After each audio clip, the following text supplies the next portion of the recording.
মিজান ভাই দেখেন, একটু দেখেন, গরুকে যে দেয় সেই ভাত।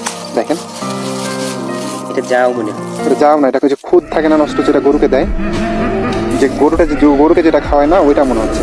তো ভাই আমি একটা কথা বললে কি মনে করবেন? আপনি হচ্ছে রমজান মাস হচ্ছে বরকতের মাস, আপনি তো এটা জানেন তাই না? তো আপনি এই যে শুকনা মুড়ির সাথে আর কিছু আছে আপনার, না ভাইয়া, নাকি লুকায় টুকায় রাখছেন আমরা এসে খাবো বইলা, এরকম কোনো কিছু কি? না না, সত্যি তো আপনি হচ্ছে এই শুকনা মুড়ি আর এখানে কি এই যে গরু ভাত আপনি কই পাইছেন?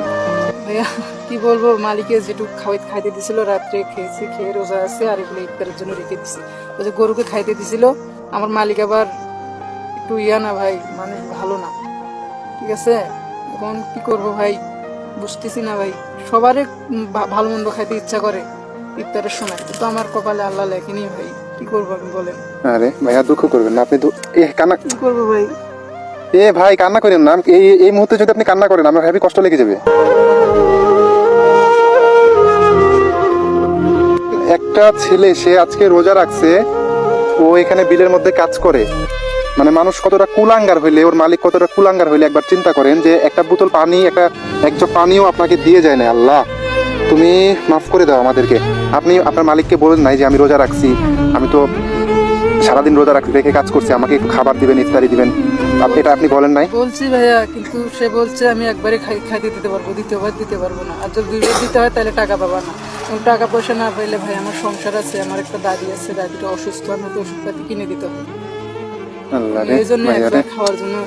আরে এই রমজান, ভাই কান্না করেন না প্লিজ, এই মুহূর্তে কান্না করেন না ভাই, ইফতারের মধ্যে কান্না করেন না ভাই, প্লিজ আল্লাহর কাছে দোয়া করেন, সবকিছু ঠিক হয়ে যাবে। একবার চিন্তা করে দেখেন যে এই ভাই, আপনার নাম কি বলছেন ভাই? ওর নাম মোহাম্মদ রাসেল ভাই।